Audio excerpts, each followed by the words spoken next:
¿Qué tal, familia? ¿Cómo están? Qué bueno, es un honor para mí estar aquí delante de ustedes. Qué bendición, amados, que podamos pertenecer a esta iglesia, porque en esta iglesia se predica la palabra, se predica lo que Dios hace, lo que Jesús hizo por nosotros y nos hace seguir avanzando. Y yo le doy un aplauso especial a nuestros pastores que han permanecido fieles y nos han ministrado y nos han instruido a seguir fieles en este seguimiento. ¿Por qué no les damos un aplauso a nuestros pastores? También un aplauso a nuestro grupo de alabanza que siempre se la rifan. Damos gracias a Dios porque ellos utilizan los dones para servirle a Dios. Entonces, qué bendición que podamos tener este grupo de alabanza. Muy bien, familia, ¿por qué no antes de ponernos a compartir, por qué no nos ponemos en las manos de Dios? Si quieren cerrar sus ojos, por favor. Padre bueno, te damos muchas gracias, Señor. Te agradecemos tanto, Padre, por este día, por este tiempo, Señor, por esta oportunidad que nos da, Señor, de congregarnos hoy delante de ti, Padre. Hoy queremos escuchar tu voz, Señor. Háblanos, Padre, que sea tu Santo Espíritu, Señor, el que se mueva, Señor, en nuestras vidas. Ayúdanos, Padre, a que podamos disponer nuestro corazón, Señor. Quita, Señor, todo estorbo en nuestra mente, en nuestro corazón, Señor, y ayúdanos, Padre, que esta semilla que se siembra en la vida de cada uno de nosotros sea, Señor, un fruto que permanezca, Señor, abundantemente en nuestras vidas. Te damos muchas gracias en el poderoso nombre de nuestro Señor Jesucristo. Amén y amén. Muy bien, familia, pues estamos a 2 de febrero, ¿verdad? Apenas parece que estamos celebrando la cena de Navidad, Año Nuevo, y de repente ya estamos en 2 de febrero. ¿Alguien trajo tamales, por cierto? Nadie trajo tamales. Pero la verdad es que el tiempo se va muy rápido. El año pasado se fue rapidísimo y este año ya tenemos un mes que se fue. No dudo ni tantito que este año también sea igual de rápido, ¿verdad? A veces hasta da miedo. Yo veo que de repente ya se acerca otra vez el cumpleaños de uno, ya se acerca otra vez el cumpleaños de uno. Yo digo que cumplen los demás menos uno, pero se pasa rapidísimo, ¿verdad?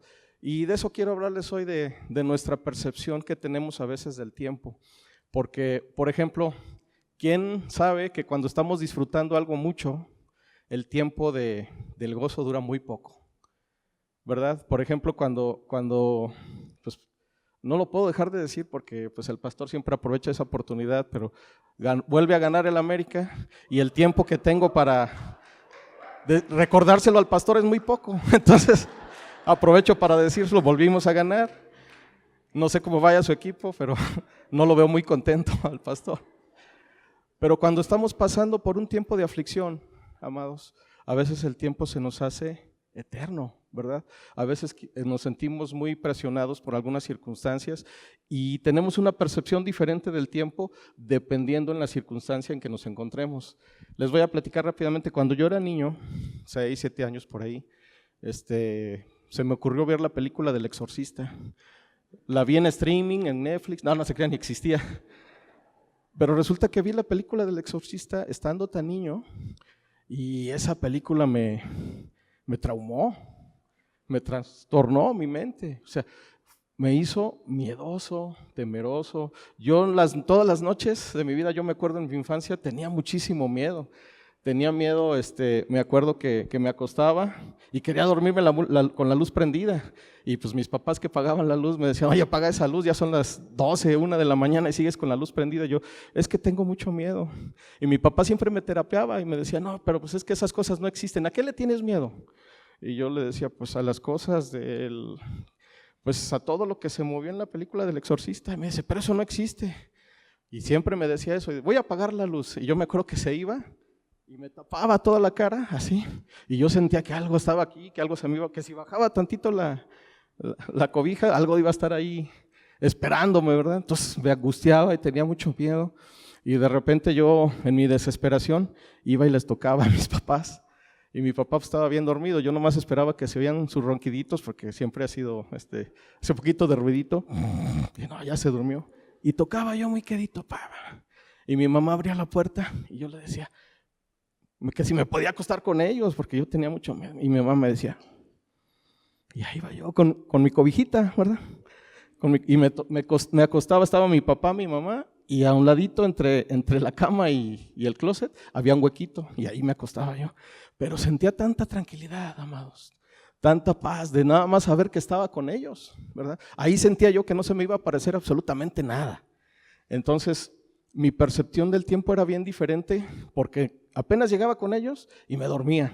Me quedaba bien dormida y la noche se me hacía chiquitita. Pero ¿qué creen? Amanecía, se iba uno a la escuela, volvía uno a regresar a casa, se hacía de tarde, se hacía de noche. Hijo, y otra vez el martirio de la noche. Entonces otra vez, pues ya dije, bueno, mi papá ya sé que no va a querer que prenda la luz, me voy a esperar a que se duerma. La misma estrategia del día anterior. Cuando se duerma toco, mi mamá me va a decir, pásale, me abre la puerta, me acuesto con ella y otra vez a dormir. Y así, hasta que un día mi papá se da cuenta que estaba yo ahí invadiendo su cuarto. Sí, pues ya tantos días, pues ya ni siquiera pues podían hacer nada, ¿verdad? Pues ya sabían que estaba el chamaco ahí a un lado. Y de repente, pues mi papá me dice, no, ¿sabes qué? Te vas a tener que ir a tu cuarto. Y yo, ay. Y luego de repente decía yo, híjole, pues ahora, ¿a dónde me voy? Con mi hermana. Ella se dormía solita y iba y le tocaba. Era más grande que yo mi hermana. Le decía, ¿me dejas dormir contigo? Es que tengo mucho miedo. Y mi hermana ya estaba viendo, ay, pásate y acuéstate. Ay, me acostaba con ella ahí a un ladito. Me volví a dormir y así, hasta que mi hermana me dijo, no, dice, tú das muchas patadas en la noche, no me dejas dormir, vete a tu cuarto. Y órale. Y yo me acuerdo que como ya no tenía opción de con mis papás ni con mi hermana, ¿qué creen que hacía? Agarraba mi cobijita, como tenía mis papás la puerta cerrada de su cuarto, me acostaba fuera del cuarto y nada más con el hecho de escuchar que respiraban, oía, nada más de saber que ellos estaban ahí, se me quitaba el miedo. Nada más por saber que ellos estaban ahí. Y obviamente yo me quedaba ahí dormidito allá afuera, pero de repente abría mis ojos y no oía nada. Decía, Chihuahua, ya se fueron o qué pasó. Pero lo que les quiero decir, familia, es que esas noches en mi vida me acuerdo que se me hacían eternas. No quería que llegara. Y muchas veces, amados, el tiempo de dificultad y de aflicción se nos hace tan largo, y yo me acuerdo que nunca se me apareció nada, ni nunca me pasó nada, ni nunca nada. Mi papá tenía razón, pero en mi mente tenía muchísimo miedo y era algo que me torturara y se me hacía muy largo. ¿Alguien de ustedes ha pasado por un tiempo difícil en donde llega el dolor, la angustia, la desesperanza, la preocupación y que sientes que no se arregla y sigue pasando y sigue pasando y sigue pasando y pareciera que Dios no está ahí? Así a veces nos pasa, amados, en la vida del creyente así es. Y precisamente el tema de hoy tiene que ver con ello, cómo reaccionamos en los tiempos de prueba. Por ejemplo, las reacciones que tenía en ese tiempo pues eran de buscar, ¿verdad?, la presencia de mis padres. Yo quería estar, es más, yo creo que si hubiéramos tenido un perro hubiera sido la solución, porque yo lo que no quería era estar solo. Yo cuando estaba solo me sentía expuesto, pero cuando estaban ahí mis papás o mi hermana, porque ni siquiera era que estuviera uno, el otro era que estuviera alguien. A lo mejor con eso se me hubiera quitado y asunto arreglado. Sin embargo, cuando estaba solo y tenía que enfrentar yo esas situaciones, no podía conciliar el sueño. Y lo que quiero decirles es que en todos los procesos que pasamos en la vida como creyentes, tenemos dos formas de reaccionar: pacientemente o impacientemente, y ese es el tema que les quiero comentar. Fíjense, si podemos comenzar poniendo Primera de Pedro 1, 6, 7, por favor. Bueno, si de algo les sirve, ya de casado se me quitó el miedo, ¿verdad? Ya que conocí a Jesús. Porque van a decir, no, este cuate todavía sigue igual de miedoso, anda buscando todavía a sus papás para no. Se me quitó el miedo porque la palabra de Dios dice que el perfecto amor disipa todo temor. Amén. Entonces Dios me quitó ese miedo, pero ya de casado. Mi esposa hasta también lo tuvo que convivir conmigo en ese proceso de quitarme el miedo. Pero dice la palabra de Dios, así que alégrense de verdad. Les espera una alegría inmensa, aun cuando tengan que soportar muchas pruebas por un tiempo breve. Estas pruebas demostrarán que su fe es auténtica. Está siendo probada de la misma manera que el fuego prueba y purifica el oro.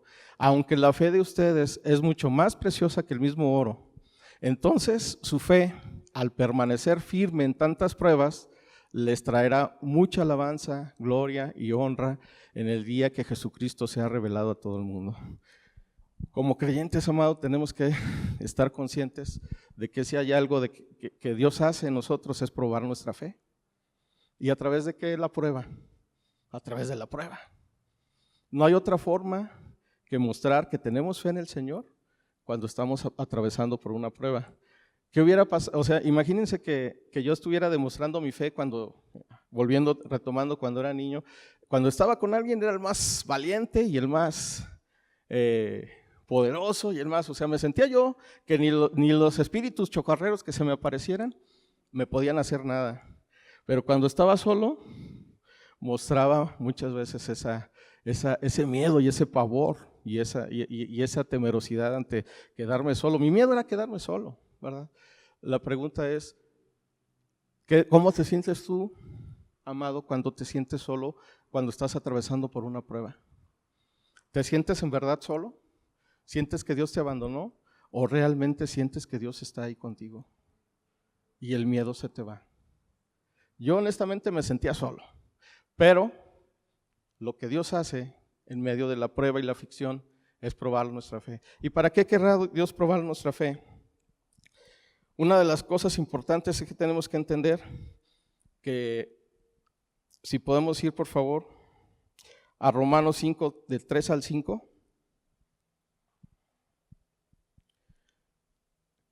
Empieza de la misma manera, dice, también nos alegramos al enfrentar pruebas y dificultades porque sabemos que nos ayudan a desarrollar resistencia. Y la resistencia desarrolla firmeza de carácter y el carácter fortalece nuestra esperanza segura de salvación. Y esa esperanza no acabará en desilusión, pues sabemos con cuánta ternura nos ama Dios, porque nos ha dado el Espíritu Santo para llenar nuestro corazón con su amor. Fíjense, empieza diciendo, si podemos poner nada más el versículo 3, por favor. Dios empieza diciendo que nos alegramos al enfrentar pruebas. ¿Alguien se alegra cuando está enfrentando una prueba? ¿Quién se pone contento? Por lo menos yo no. Entonces, ¿qué quiere decir? ¿Que no somos creyentes? Hay una palabra clave en este versículo. Dice, al enfrentar pruebas y dificultades, porque sabemos.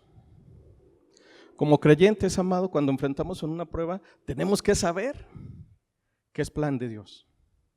Porque si no estamos conscientes que es un plan de Dios y un propósito de Dios, que enfrentemos las pruebas, nos vamos a caer muy fácilmente, nos vamos a tambalear. Va a llegar la adversidad y nos vamos a sentir desesperados, inquietos, frustrados, con miedo, con temor, con angustia y todo lo que podemos sentir cuando no sabemos que nos ayudan a desarrollar resistencia. Y en otros pasajes o en otras interpretaciones dice que desarrollamos paciencia. ¿Alguien ha tenido paciencia cuando está enfrentando una prueba? A veces es difícil, ¿verdad? La paciencia es algo que Dios está muy interesado en que desarrollemos. Si podemos poner Gálatas 6:22, por favor.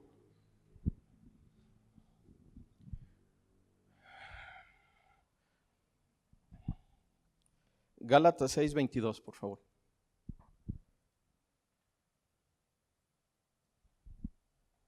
Es que me pusieron el 2, es el 22. Bueno, donde empieza, tengo otra versión yo creo, ¿verdad? Tengo otra Biblia. Donde empieza, más el fruto del Espíritu es amor.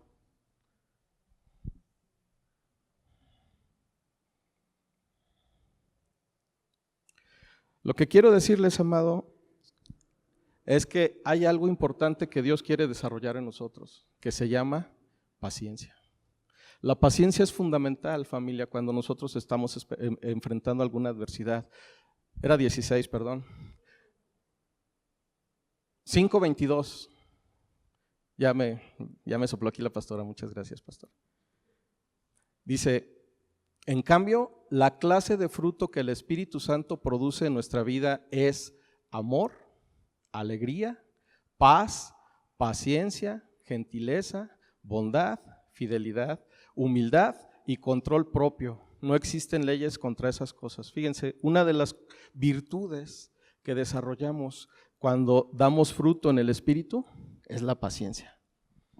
Entonces, la paciencia no es un don de Dios. ¿Qué será entonces? Una virtud que solamente se desarrolla en la vida del creyente cuando permanece pegado a Cristo, que es la vid verdadera. ¿verdad? Entonces, les tengo nada más un concepto de paciencia para que podamos, a mí me gusta mucho hablar de los conceptos porque así podemos clarificar un poquito más. Dice, la paciencia es la capacidad de soportar algo molesto o penoso sin alterarse. También se refiere a la habilidad de esperar con calma y tranquilidad cuando se desea algo.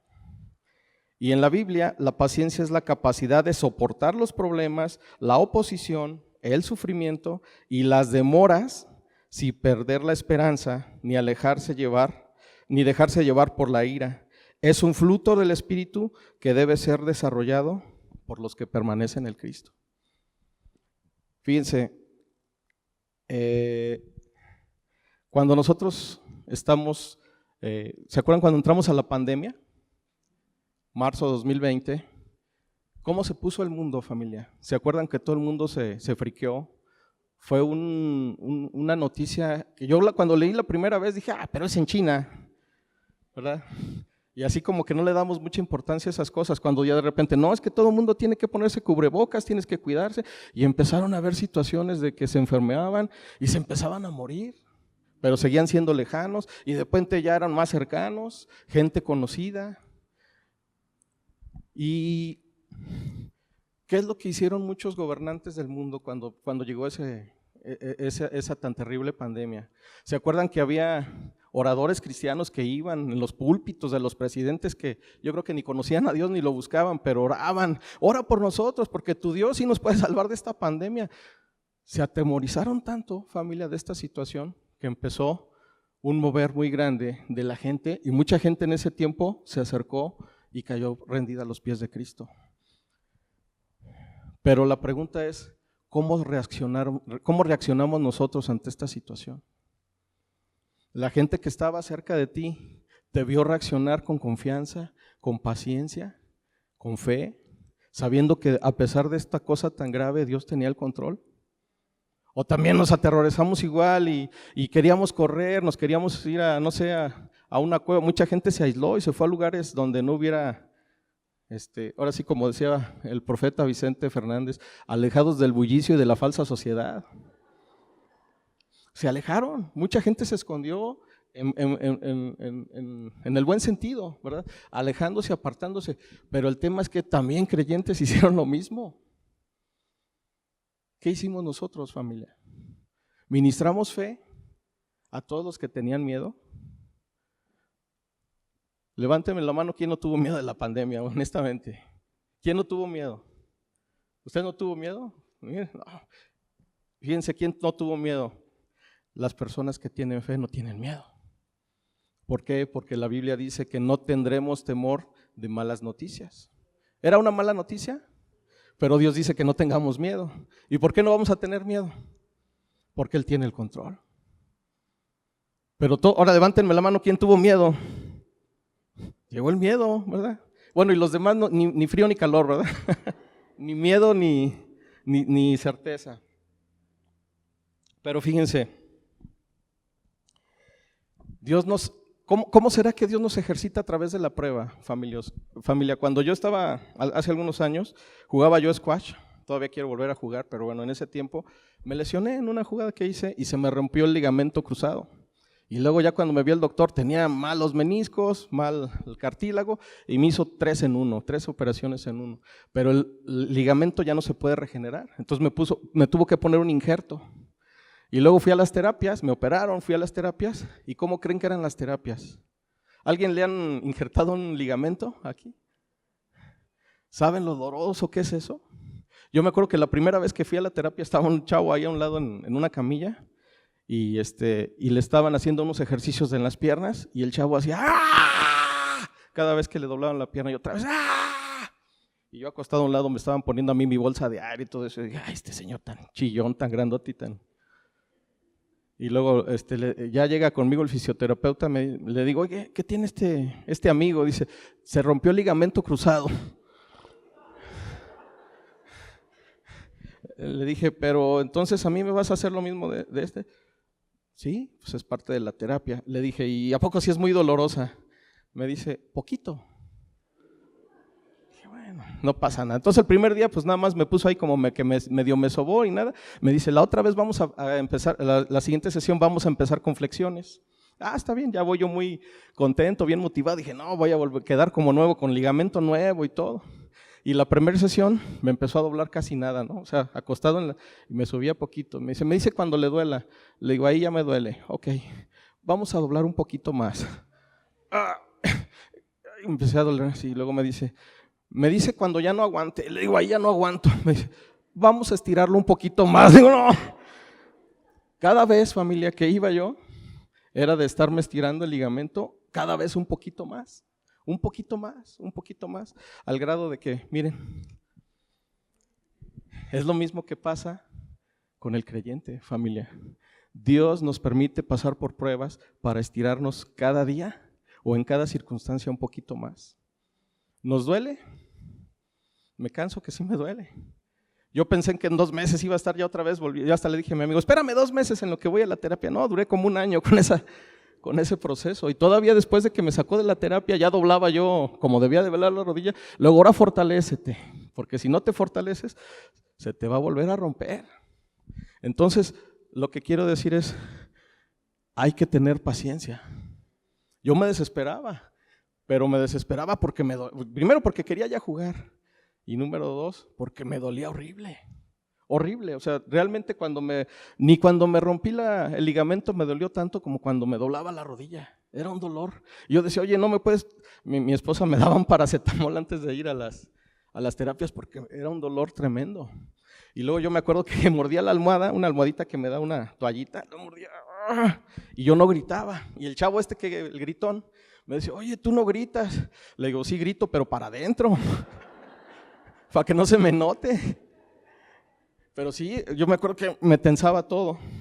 Entonces, ¿por qué será tan importante, familia, para los propósitos de Dios, desarrollar paciencia en nosotros? ¿Por qué nos tiene que doler así? ¿Por qué Dios hace a veces que pasamos por circunstancias muy dolorosas? ¿Alguien ha pasado por circunstancias muy dolorosas y que aparte sientes que no se acaba el dolor? Todos hemos pasado por eso, ¿verdad? Pero fíjate, la paciencia es una virtud silenciosa. Si nos vemos así, si nos volteamos a ver, podríamos ver en cada uno de nosotros quién es muy paciente y quién no. ¿Verdad que no? ¿Cuándo se nota cuando somos pacientes? Cuando atravesamos en la prueba. Nuestra reacción determina nuestro nivel de paciencia.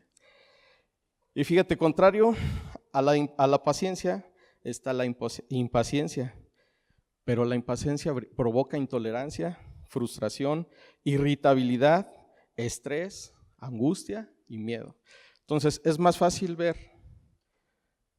cuando alguien es impaciente y que tiene este tipo de reacciones ante una prueba, que a veces mostrar la paciencia. Porque a veces no se te nota si te está doliendo para adentro, ¿verdad? O realmente está siendo paciente y soportando el dolor.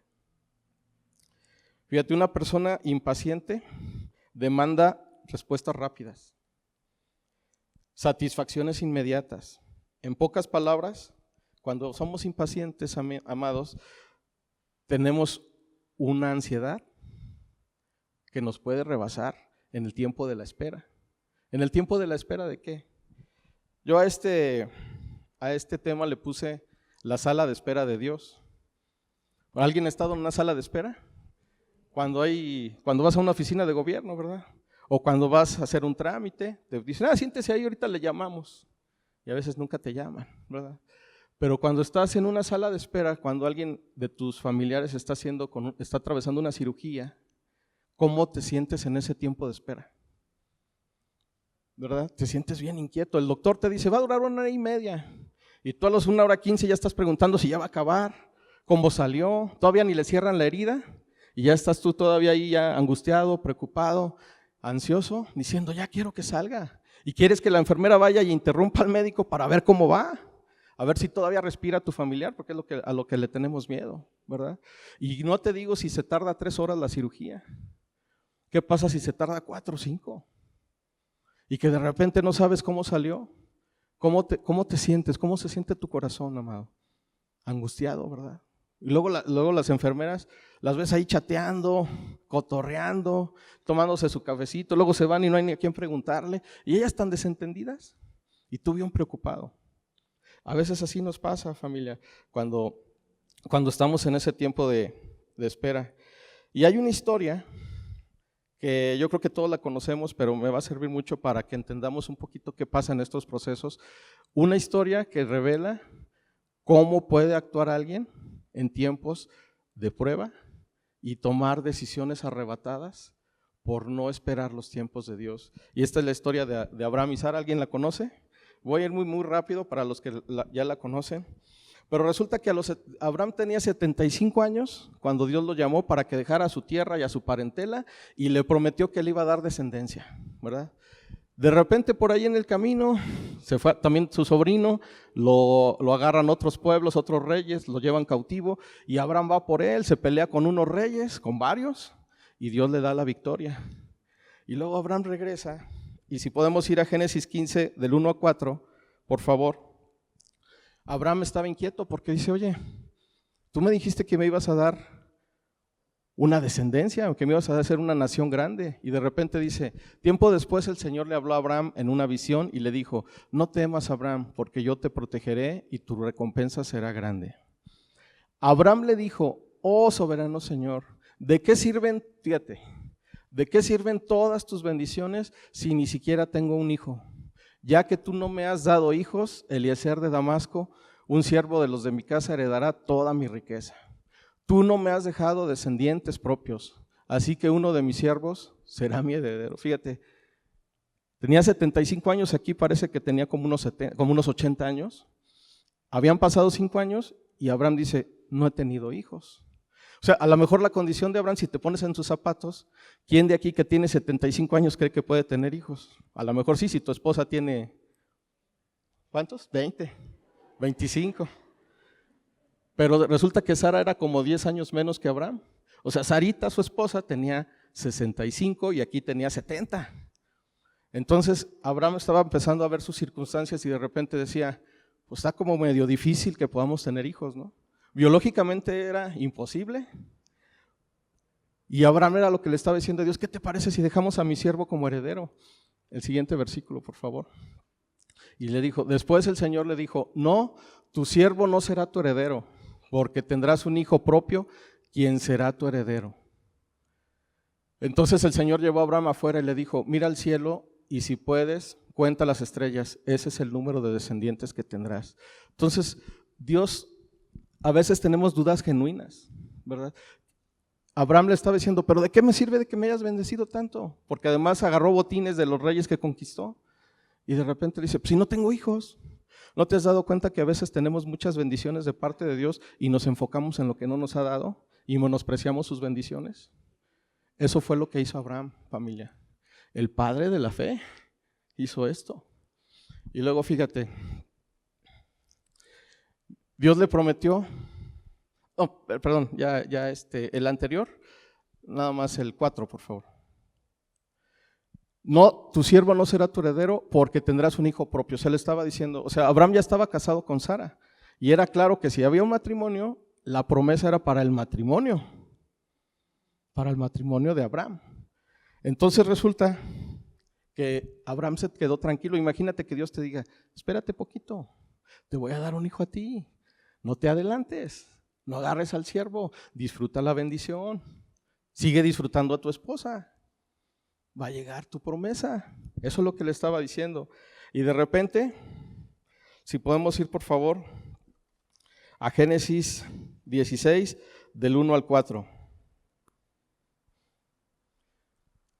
Y entonces dice, ahora bien, Sarai, la esposa de Abraham, no había podido darle hijos, pero tenía una sierva egipcia llamada Agar. Aquí estamos hablando que más o menos tenía ya 86 años Abraham. Cuando pasó esto, y dice que Sara ya sabía que no le había dado hijos, pero tenía una sierva. Aguas, mujeres, con las personas que les ayudan en el aseo. Tengan cuidado, también es otra enseñanza que Dios nos está dejando aquí. La siguiente, por favor. Dice, entonces Sarai le dijo a Abraham, el Señor no me ha permitido tener hijos. Ve, fíjate, ¿Le pidió permiso? Y acuéstate con mi sierva. Quizá yo pueda tener hijos por medio de ella. Y Abraham aceptó la propuesta de Sarai.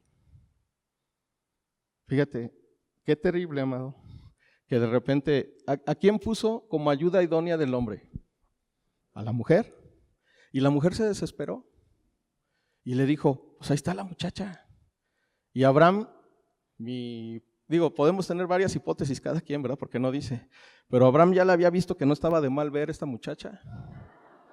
Yo tengo 3 hipótesis, pero voy a quedar con 2 ahorita.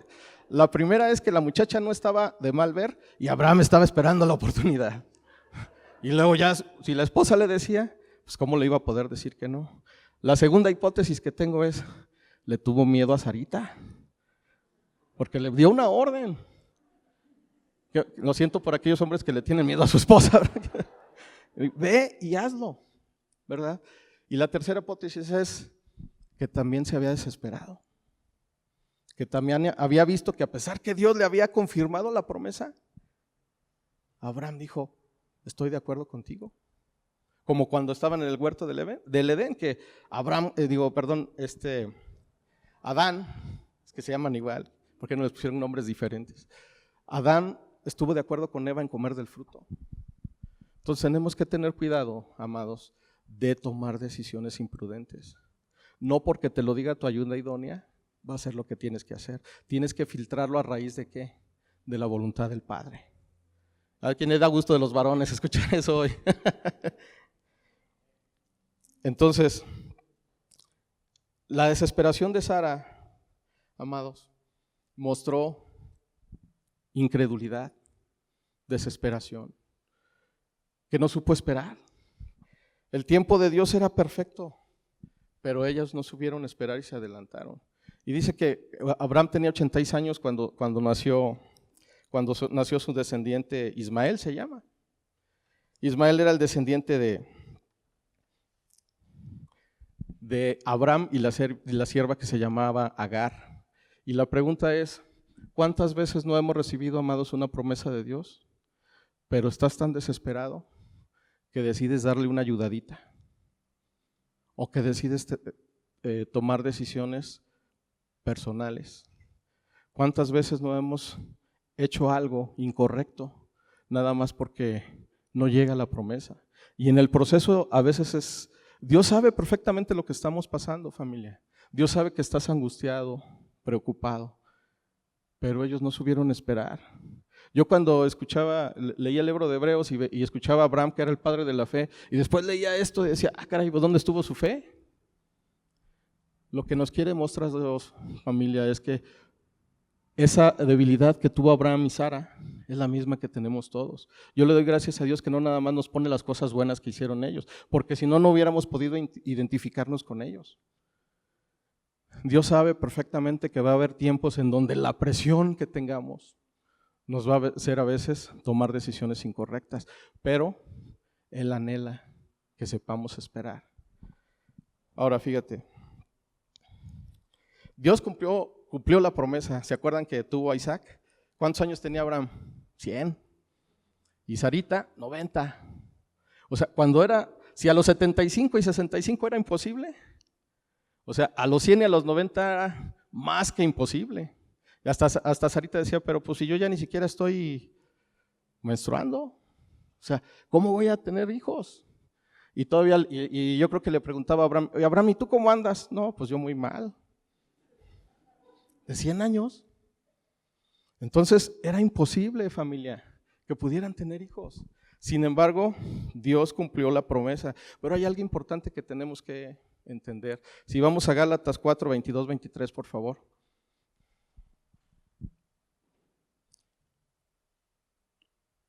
Fíjate, las escrituras dicen que Abraham tuvo 2 hijos, uno de la mujer esclava y el otro de su esposa, quien había nacido libre. El nacimiento del hijo de la esclava fue el resultado de un intento humano para lograr que se cumpliera la promesa de Dios. Se identifican con esos intentos humanos que tenemos para adelantar las promesas de Dios porque ya nos desesperamos. Y luego dice, pero el nacimiento del hijo que se cumplía pero el nacimiento del hijo de la libre fue la manera en que Dios cumplió su promesa. O sea, a pesar de que la regaron, familia, a pesar de que cometieron ese error, de todos modos Dios fue fiel. Y eso tiene que dar gozo a nuestro corazón, porque en el proceso tal vez ha cometido uno errores. ¿Quién ha cometido errores aquí por adelantar los tiempos de Dios? Yo creo que todos, familia. Sin embargo, Dios es fiel y Dios tiene misericordia. Entonces, no te angusties. Si Abraham fue llamado el padre de la fe porque supo enderezar su camino, supo esperar, tuvo Isaac, le dio descendencia. Sin embargo, las consecuencias, amado, de adelantar los procesos llegaron. Fíjate, les voy a poner nada más rápidamente algunas de las consecuencias de esta decisión que tomaron. Con la llegada de Ismael comenzaron problemas graves en la familia de Abraham. Fíjate, Sara se enojó con Agar, pero cuando ella fue la que le dijo, oye, pues ¿cómo ves acá, Abraham? Y luego, Sara culpó a Abraham por haber tomado esa decisión. Pues si lo obligó, ¿en qué momento le tomó opinión? Y luego dice, él era líder espiritual y debió de haber dado palabras de esperanza ante la promesa de Dios. Y luego Agar huyó de Abraham y de Sara porque Sarita la comenzó a tratar muy mal, Agar. Y luego Ismael, cuando tenía 14 años, cuando nació Isaac, se burlaba de él cuando lo destetaron. O sea, era un higadito con su hermano menor. Y luego casi muere Israel cuando los corrieron. O sea, no tenía ni qué comer y Dios tuvo misericordia de ellos y levantó una nación que le dijo a Abraham, yo voy a bendecir a tu hijo y voy a tener cuidado de él, no te preocupes. Pero fíjate, la diferencia entre estos dos hijos, que uno se llama el hijo de la carne, que se llama Ismael, y el otro que es el hijo de la promesa, que se llama Isaac, tuvo consecuencias al día de hoy. Los árabes reclaman la descendencia de Abraham, reclaman que la promesa era para ellos. ¿Y qué nación creen que son hoy? Gran parte de la nación árabe provienen del linaje de Ismael. ¿Y qué es lo que pasa en el Medio Oriente?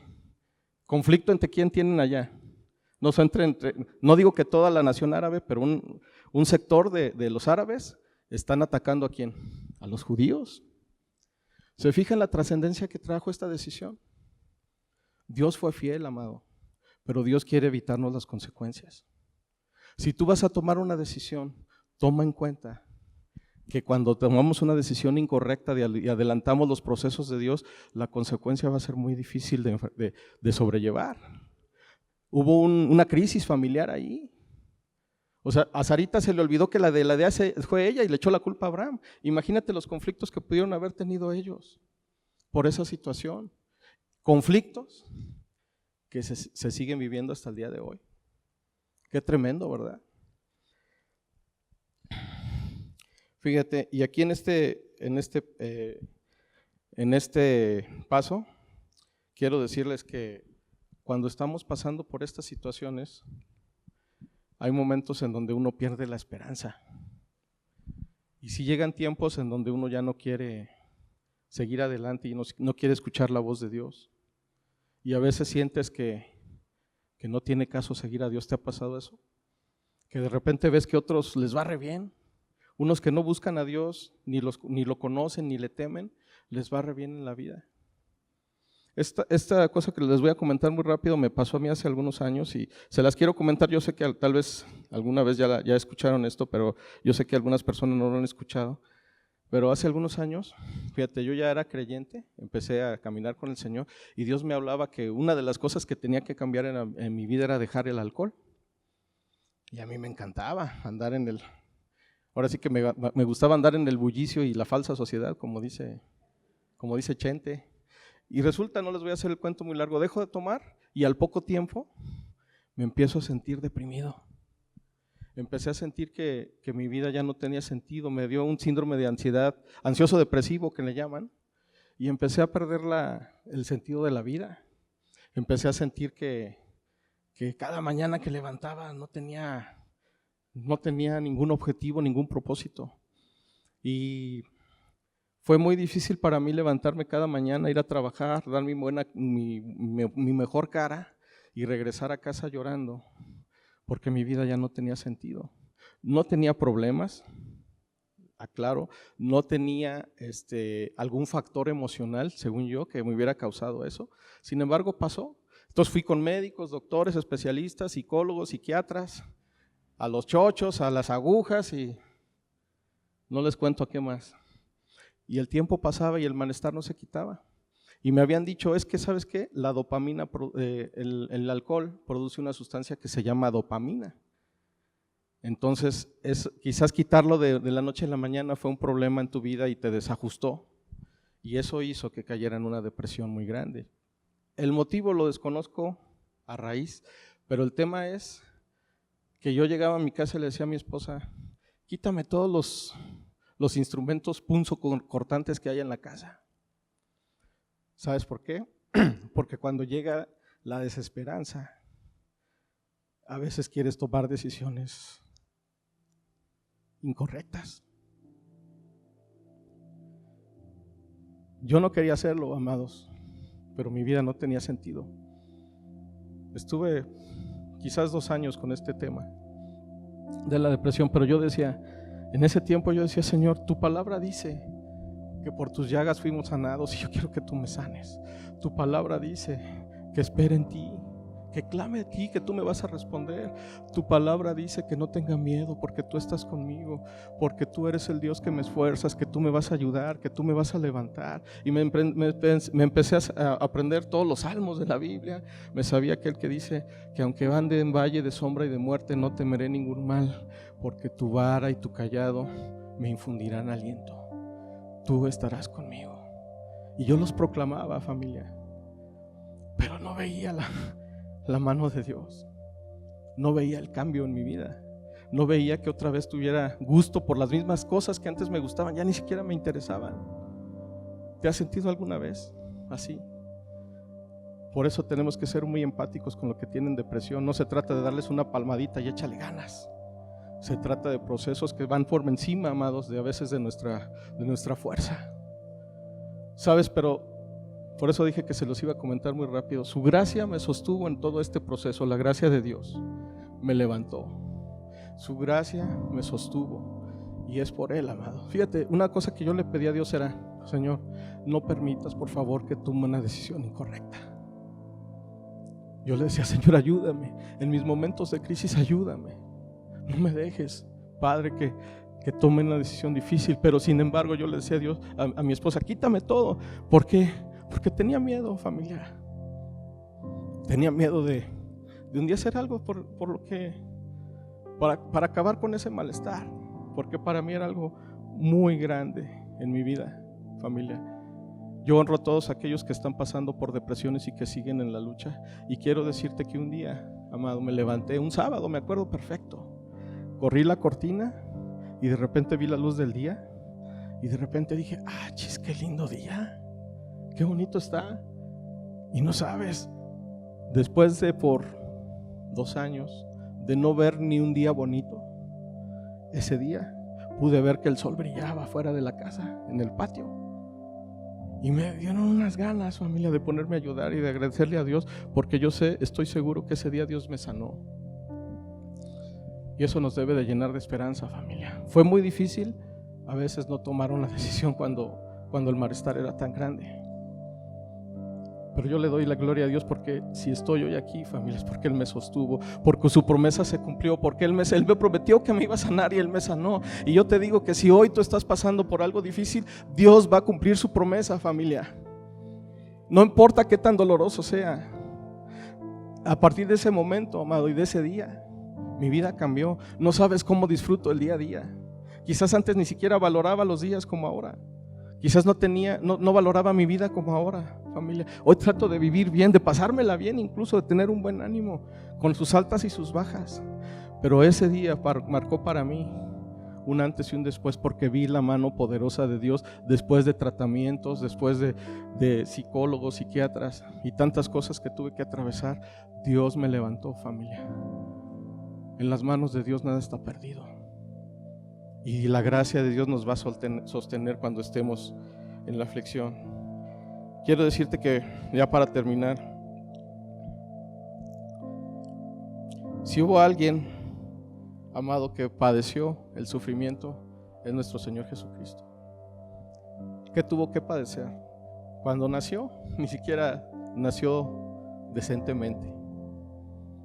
Lo andaban ahí queriendo cortar la cabeza el rey Herodes, ¿verdad? ¿Se acuerdan cuando tuvieron que huir a Egipto? No tuvo una vida fácil Jesús. Y apenas empezó su ministerio, lo empezaron a criticar, lo empezaron a perseguir. Y no se diga en el proceso, amados, cuando fue sentenciado a muerte, donde fue menospreciado, donde fue afligido, donde fue humillado. Los discípulos lo dejaron. Si alguien conoce del abandono, se llama Jesús. Si alguien conoce del menosprecio, se llama Jesús.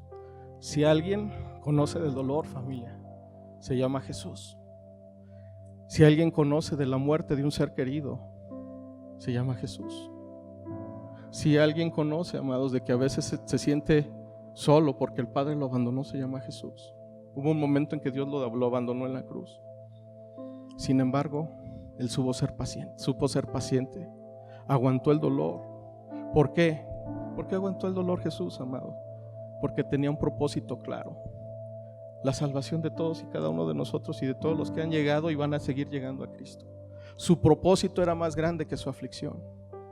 Amado, el propósito que Dios tiene para nosotros es más grande que nuestra aflicción y nuestro dolor, porque a través de la prueba es donde Dios moldea nuestro carácter, donde nuestra paciencia se hace más fuerte, donde podemos resistir más la adversidad, familia. Si Dios nos ha sacado de una, nos va a volver a sacar de otra. Y si te sacó de otra, te va a volver a sacar de otra. Porque no se trata de nosotros, se trata de Él. Y quiero terminar, familia, con Hebreos 10:36. Perseverar con paciencia es lo que necesitan ahora para seguir haciendo la voluntad de Dios. Entonces recibirán todo lo que Él ha prometido. ¿Cuándo vamos a recibir todo lo que Dios nos ha prometido, familia? Cuando perseveramos, cuando somos pacientes, cuando no adelantamos los procesos, cuando no tomamos decisiones incorrectas. Ahí, amado, vas a ver la mano de Dios, porque tenemos un Dios bueno. Fíjate lo que dice Hebreos 10:26, en ese mismo capítulo. Dice: queridos amigos, si seguimos pecando a propósito de...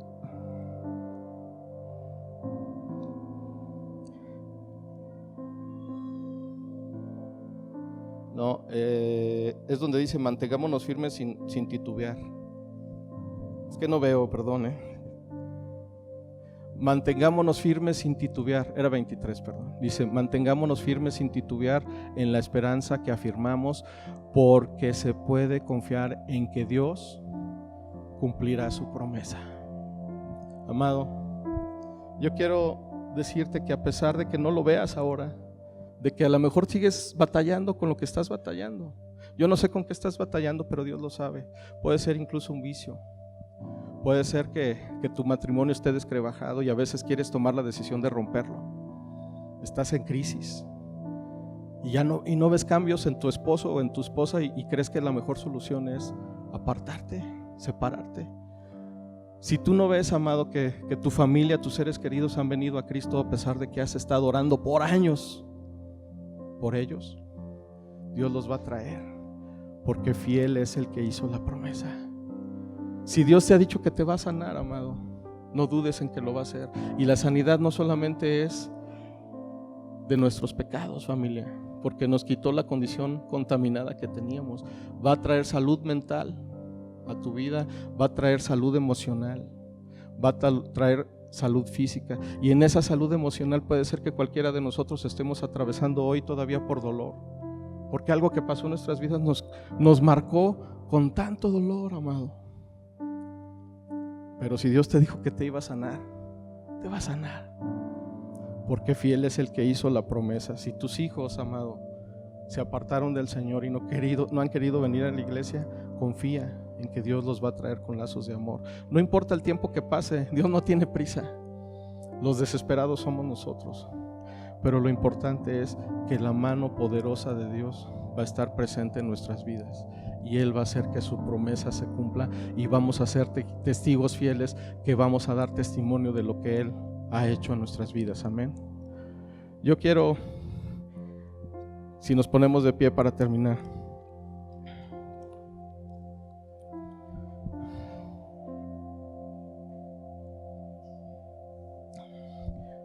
Yo sé que Dios sabe, amado, quién está pasando por situaciones difíciles hoy. Y a lo mejor veniste incluso a este servicio sin ánimo, sin ganas. Veniste porque tienes que cumplir tal vez. Pero quiero decirte que no es casualidad que estemos hoy todos aquí. Porque Dios quiere sanarnos, quiere darnos esperanza, quiere que sepamos que Él es nuestra fortaleza en tiempo de aflicción y dolor. Él es, amado, quien nos sostiene en medio de la prueba. Y lo más importante de todo es que tiene un propósito. Recordemos siempre que estemos pasando por una prueba que Él tiene un propósito bueno, de formarnos cada día más al carácter de Cristo. Eso es lo que Él anhela en la vida de cada uno de nosotros. ¿Por qué no cerramos los ojos, amados, para orar por todos? Padre, te damos gracias, Señor. Te damos gracias, Padre, por tu palabra. Te damos gracias, Señor, por este tiempo, Señor, en donde tú nos muestras, Padre, que tú eres un Dios bueno, Señor, que tú eres un Dios fiel, que tienes cuidado de tus hijos, Padre. Gracias te damos porque podemos entender, Señor, que aún en medio de la prueba y en medio del dolor, Señor, tú tienes un propósito más grande, Padre, para nosotros. Señor, tú conoces, porque tú padeciste, Señor Jesús, cosas muy fuertes. Tú nos puedes entender, Señor, porque a veces queremos tirar la toalla, Padre. Pero hoy, Señor, yo te pido que en cada uno de los que estamos aquí, Señor, y en especial por aquellos que tienen hoy dolor, Señor, que puedan ser sanados, Padre, porque tu palabra dice, Señor, que por tus llagas hemos sido sanados. Señor, sana los dolores del corazón, las heridas del alma, Padre. Sana las enfermedades, Señor. Sana, Dios, todos aquellos pensamientos incorrectos que llegan, Señor, a nuestra vida, Señor, y que nos quitan la esperanza y que no, Señor, nos hacen esperar correctamente delante de ti, Padre. Hoy queremos, Señor, que tú des paz, Señor, a todo corazón angustiado, Dios. Muéstrales, Padre, que a pesar de que se sientan solos, no están solos porque tú estás ahí, Señor, con cada uno de ellos, Padre. Dales una señal, Padre, dales un abrazo, Dios.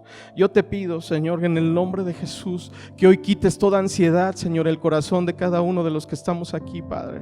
Yo te pido, Señor, que esa paz que sobrepasa todo entendimiento guarde la mente y el corazón de todos los que estamos hoy congregados aquí, Señor. Atrae con lazos de amor, Padre, por aquellos que hemos orado, Señor. Restaura matrimonios, Dios. Acerca, Señor, a nuestros familiares a ti, Padre. Y ayúdanos, Señor, a reflejar mejor tu carácter, Señor, a saber esperar, Señor, en el tiempo de la prueba y en la aflicción, Señor, a saber que tú tienes el control, Señor, de nuestra vida en tus manos. Hoy te bendecimos, Padre, y te damos muchas gracias en el nombre poderoso de nuestro Señor Jesucristo. Amén y amén. Muchas gracias, familia.